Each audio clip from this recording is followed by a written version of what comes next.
Ayan, Aquarius, Sun, Moon, Rising, and Venus placements at of course sa ating mga cross-watchers na nanonood. Welcome back po dito sa Bonum Magos PH. For today's video, Aquarius, alamin natin kung ano ang magiging kapalaran ninyo sa buwan ng Agosto. So this is now your monthly kapalaran, mensahe at gabay para sa buwan ng August. Okay, paalala lang Aquarius sa lahat po ng mga ibang zodiac signs na nanonood, lahat po ng readings ko dito sa YouTube ay general reading lamang po. So, ibig pong sabihin, hindi po lahat ay makaresonate. Kunin nyo lang kung saan kayo nag-resonate Aquarius at iwan yung hindi. Let's start with your overall energy sa reading na ito for the month of August. Aquarius, Sun, Moon, Rising, and Venus placements. Okay, you have the Belladonna Visions. Caution, guidance, clarity, and stand firm. Okay, so this is your overall energy for the month of August. Ano naman ang pintuan ang magbubukas para sa ating mga Aquarius sa buwan ng Agosto? Spirit guides and angels, starseed family, anong pintuan ang magbubukas para kay Aquarius sa buwan ng Agosto? You have the door of healing, Aquarius. Okay. Next, ano namang spirit guides, anong spirit animal ang gumagabay sa iyo sa buwan ng Agosto, Aquarius? At ano ang mensaheng dala ng iyong spirit animal para sa buwan ng Agosto? For Aquarius, you have the Eagle, Mastery. Okay, mamaya explain ko yan. And then, ano naman ang mensahe sa iyo ng universe, Aquarius, para sa buwan ng Agosto? For our Aquarius, mensahe ni universe para sa buwan ng Agosto for Aquarius signs. Aquarius, you have, this is your validation that things are finally beginning to work out for you. So get ready for unexpected breakthroughs, good news. Wow, blessings are coming this month for you, Aquarius. Claim it. Pwede nyo nang i-comment sa baba. Thank God for this blessing. Now, Aquarius, para sa inyong weekly forecast. Kukuha ako ng isang tarot card, isang baraha, sa bawat linggo sa buwan ng Agosto, para ano yung maaasahan ninyo sa buwan ng Agosto, kapalaran, mensahe at gabay for Aquarius. Wait lang, Aquarius. Okay, you have the Eight of Cups. You have the Eight of Wands. You have the Four of Swords. And you have the Two of Cups. Okay, Aquarius. Umpisa na natin.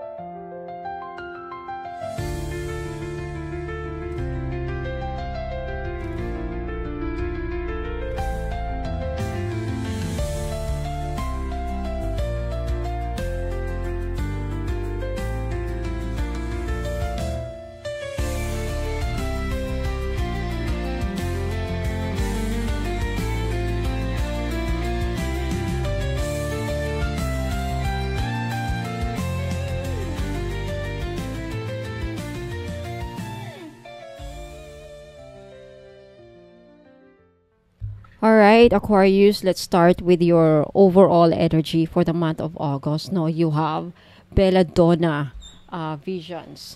So, ang energy ng buwan na ito ay mystical, yet mysterious, napaka-serious. So, parang may mga babala, pero may biyaya rin. Ito ay panahon ng pagsasaalang-alang, pagbibigay linaw, at paninindigan, Aquarius. So, maaring makaranas ka ng babala o intuitive warning ngayong buwan. So, pakiramdam mo parang may mali kahit hindi mo pa nakikita. So, trust this, no? The belladonna is isang halamang may bisa. Ito'y nagpapahiwatig na may mga bagay na hindi lahat ay gaya ng tingin mo sa surface. Siguro may taong mukhang mabait pero may hidden agenda, Aquarius. So, ibig sabihin, this month, huwag maging pabigla-bigla sa mga desisyon ninyo, lalo na sa usaping pera, sa relasyon, trabaho. Okay, mag-observe muna, mag-reflect, and then saka ka mag-decide or gumawa ng action. Sa career at negosyo, huwag ka agad magtiwala this month, Aquarius. May mga opportunities na mukhang promising pero baka may kalakip na risk, no? So, basahin ang fine print bago pumirma. Maaring may taong mag-o-offer ng deal or tulong pero kailangan mo munang pag-isipan kung sincere ba sila. And stand firm sa iyong values sa trabaho. Kung may mga bagay na taliwas sa paniniwala mo, panindigan mo ang tama. Okay, sa love and emotions naman, emotional clarity ang hinihingi ng card na ito. Kung may kalituhan sa relasyon o dating karelasyon na bumabalik, gamitin ang intuition mo, Aquarius. And kung ikaw ay single, may posibilidad na may lalapit sa iyo na may halong mystery pero wag agad bumigay. Okay? Kilalanin mo muna yung tao. Baka sa huli pagsisihan mo. Now, kung in a relationship ka naman, Aquarius, open communication is key. So, maaring may misunderstanding kung hindi na pag-uusapan ng maayos. And sa mental and emotional state mo, maaring heightened this month ang intuition mo, Aquarius. So, parang makakaramdam ka ng mga bagay bago pa ito mangyari. Guidance mula sa higher self o spirit guides mo ay malakas. Kaya, mainam na mag-journal, mag-meditate, o magdasal palagi. Ayan. So, ang buwan ng Agosto para sa iyo, Aquarius, ay parang isang vision quest. Okay, maraming mga bagay na hindi agad makikita sa physical na mata.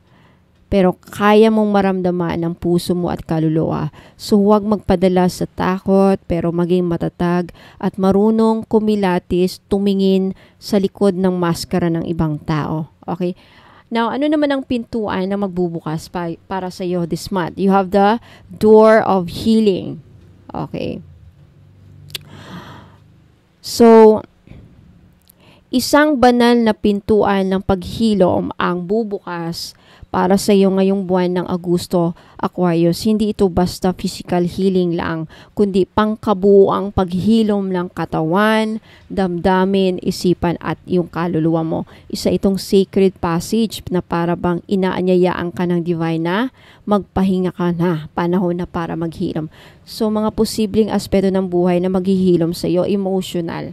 Ito yung pagbitaw sa dating sakit, dating galit, lungkot, o trauma, no? Healing of a broken heart or unresolved grief. Sa physical, maaring mag-improve ang iyong kalusugan. Ayan, makakahanap ng tamang doktor or treatment na makakatulong sa inyong pangangatawan. Sa mental, magkakaroon ka ng clarity after confusion. Kung dati ay parang gulong-gulo ang isipan mo, ngayon ay magiging kalmado at malinaw na. Pagdating sa spiritual, Aquarius, magkakaroon ka ng spiritual awakening or return to your faith. Malamang lalakas ang connection mo sa divine guides mo. So, makakaramdam ka ng comfort. Yung tipong parang niyayakap ka ng universe this month. Parang sinasabing, safe ka na. I'm healing you. And may mga tao, oportunidad o lugar na darating para tulungan kang makabawi. Sila ang mga earth angels na itinalaga sa'yo. Hindi mo na kailangang ipilit ang mga bagay. Allow the healing to happen naturally. So, mga palatandaan na malapit ka na sa pintuang ito, mas madalas kang mapapayakap sa sarili mo o magdasal kahit walang dahilan. May pakiramdam na gusto mong linisin ang bahay, mag-declutter or mag-journal. May mga taong bigla na lang nag-aalok ng tulong o may mga signs na paulit-ulit na nag-aanyaya ng pahinga. Okay, so, So magtala ng lahat ng mga gusto mong i-let go, sakit, trauma, guilt, regrets at sunugin ito bilang simbolo ng release. Isulat ninyo sa papel. Mag-meditate gamit ang kulay na green or blue candle. Ito ang kulay ng healing energy and gumamit ng mga crystals tulad na green aventurine, amethyst, emerald at clear quartz. Okay, so ayan. So, ang pintuan na magbubukas para sa iyo this month, Aquarius, ay pintuan ng pagpapatawad, paghilom, at bagong simula. Hindi na panahon ng pakikipaglaban, kundi panahon ng paghinga, pagtanggap, at pagmamahal sa sarili. Now, ano naman ang spirit animal ang gumagabay sa iyo this month? Okay. Ang agila, you have the eagle, mastery. So, ang agila, Aquarius, ay sumisimbolong kalayaan, karunungan, at mataas na pananaw. Ito ay nangangahulugan na ikaw, Aquarius, ay papaakyat na sa mas mataas na antas ng kamalayan at spiritual evolution. Hindi ka na pangkaraniwan. Sa makaresonate lang po, ito na ang panahon ng mastery. So, let go of the past and soar. Panahon ng bitawan ang mga bigat sa puso, emotional burdens, past mistakes, old pains. Hindi mo na ito kailangang dalhin. Mas magaan kang lilipad kapag wala kang dalang bagahe. You are guided by the winds of spirit. Ang divine mismo ang umaakay sa iyo ngayong buwan na ito. Kahit wala kang blueprint o malinaw na direksyon, magtiwala sa intuition mo. You're not lost. You're being elevated this month. Your wisdom inspires the world. Aquarius, ang kaalaman mo, ang mga insights mo at unique way of thinking mo ay kailangan ng mundo. Hindi ka baliw, hindi ka nababaliw, ikaw ay ginigising. So kung nararamdaman mo lately na parang naiiba ka na mag-isip or may kakaibang mga panaginip o mga messages sa paligid, confirmation ito na spiritually ascending ka na. The eagle also calls you to step into your power. Hindi mo na kailangan magpa-apekto sa opinion ng iba. You are meant to lead, not to follow. Okay, so kumbaga, Aquarius, itong eagle na to bilang animal spirit mo ay nagsasabi na yung buwan na ito ay turning point mo. Kaya hindi lang ito basta buwan ng healing, ito ay paglipad sa isang bagong yugto ng buhay mo na may kasamang lakas, may linaw at inspirasyon galing sa itaas. Ito ang tutulong sa iyo para makausad ka sa buhay. You will soar high. Okay? Ayan. Ano naman ang mensahe ng universe para sa iyo, Aquarius, sa buwan na ito? Napakaganda. Okay, Aquarius, ito na ang inihintay mong go signal mula sa universe. Ang mga bagay na tila matagal mo nang pinagdadasal, okay, pinagdadasal, Aquarius, hinihintay, pinagsasakripisyohan, unti-unti nang magkakaroon ng linaw at katuparan itong buwan ng August. Blessings are coming. Hindi lang basta biyaya, kundi mga biglaang swerte, surprise, breakthroughs at positive plot twist ang parating. Maaaring hindi mo ito inaasahan, pero ito ang bunga ng iyong mga katatagan at pananalig. So mga posibleng energies na posibleng senaryo na mangyari this month. May darating na good news na magpapabago ng daloy ng sitwasyon mo.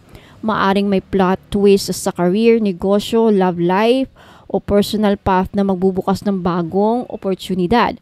May unexpected support or miracles from someone or something na hindi mo inaasahan. Okay, so ang mensahe sa iyo ng iyong kaluluwa sa buwan na ito, Aquarius, is hindi ka iniiwan ng langit. Ang mga panahong akala mong tahimik ang Diyos, yun pala ang oras na inaayos niya ang plano mo. Darating ang araw na pasasalamatan mo ang bawat delay dahil mas maganda pala ang darating. So, ayan, Aquarius, August 2025 is your plot twist month. Biglang liko sa mas maganda. Mula sa pinagdadaanan mong hilom hanggang sa pagsilang mula ng iyong lakas, ngayon ay dadating ang gantimpala. Dala ng agila ng karunungan at kumpirmasyon ng langit. Okay, punta naman tayo ngayon sa weekly forecast mo, Aquarius, sa bawat aspeto ng iyong buhay. First week, you have the 8 of Cups. Okay, so sa love life, Aquarius, may emotional release na mangyayari. Okay? Maaring ito ay pagbitaw sa dating expectation, sa tao, o relasyon na hindi na nabibigay ng kapayapaan sa buhay mo. Hindi ito goodbye lang, ito ay hello sa self-love. Sa career, Aquarius, maaaring mawalan ka ng gana sa dati mong ginagawa. Posible ring may project o trabaho na kailangang iwan para sundan ang mas fulfilling na path. Your heart wants something more meaningful. Sa negosyo, kung may business kang kinikimkim pero hindi na lumalago, baka panahon na para mag-reassess. Hindi ito failure, ito ay realignment. Sa family, may tension na kailangang i-address pero mas mainam na huwag munang makipagtalo. Choose peace over pride. Sa kalusugan, pagod ka emotionally at maaring madala ito sa katawan. Kung may signs ng burnout o pagkalungkot, pakinggan ang katawan at isip. Okay? Sa second week, Aquarius, you have the 8 of Wands. Mabilis ang pangyayari. So, sa love aspect, biglang may communication from someone na hindi mo inaasahan. Kung may LDR or silent treatment, asahan ng pag-uusap. Spark is coming back sa second week. Sa career, magiging busy. May mga bagong tasks siguro, meetings, opportunities na kailangang sunggaban agad. Go with the flow, Aquarius. Mabilis ang energy pero favorable sa'yo. Sa negosyo, second week, orders, inquiries, or sales ay suddenly magpipick up, no? Kung may mga campaign ka or promo, gawin na ngayon. Perfect time for online visibility sa second week. As a family, most open ang communication.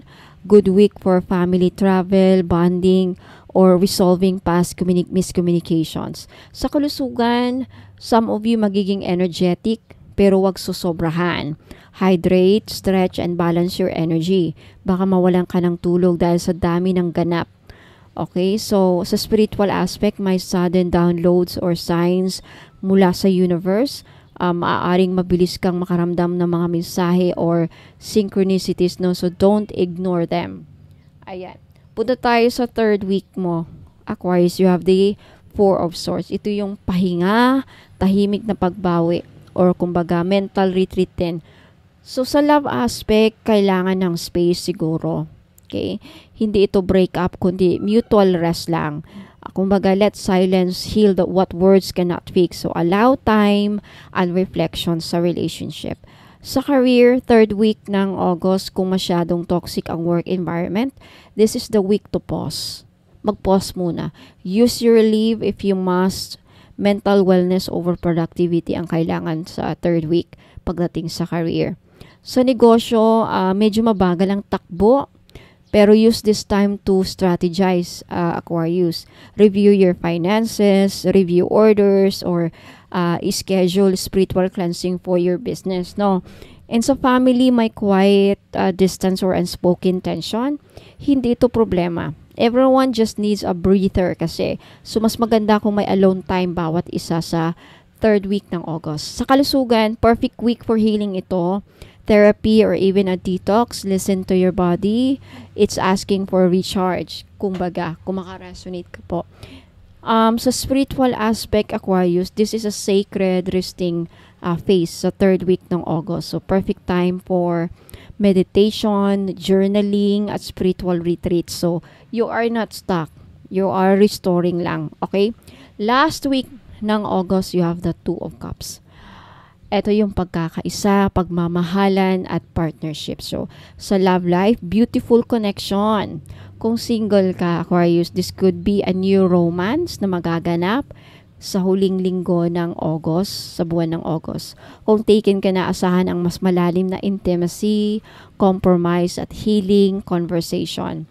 Sa career, may makakasundo kang katrabaho or boss. This could be a collaboration as well, may promotion or appreciation sa mga efforts mo. Sa negosyo, Aquarius, may posibleng partnership or loyal client na magiging susi sa paglago ng business mo sa katapusan ng August. So, time to expand your network. Sa family, may reconciliation na posibleng mangyari. Mas buo ang connection sa family. Posibleng may celebration or pagtitipon na mangyayari with shared joy and peace. Sa kalusugan, your body and heart are finally aligned at this time. Okay, so if you went through healing earlier sa third week ng August, this week brings the restoration na. And sa spiritual aspect mo, Aquarius, may reunion sa soul tribe or meeting of souls. So, you may feel deeply connected to someone spiritually, a soulmate or twin soul energy. Okay, so, first week, ito yung buod summary. Okay, first week, letting go. Sa second week, may movement. So, sa first week, emotional detachment is your strength. First week. So, sa second week of August, may movement, may mga biglaang blessings na magaganap. So, go with the flow second week of August. Sa third week, pahinga. Recharge, heal, don't resist stillness. And sa last week, fourth week of August, may connection. Soul level harmony is returning. So, ayan. Aquarius, Sun, Moon, Rising, and Venus placement, yan po ang kapalaran, mensahe at gabay ninyo sa buwan ng Agosto. Let me know if nag-enjoy kayo sa papanood, nagustuhan ninyo ang reading, like this video if nagustuhan ninyo. Mag-comment kayo sa baba if naka-resonate kayo some way, somehow. Ayan.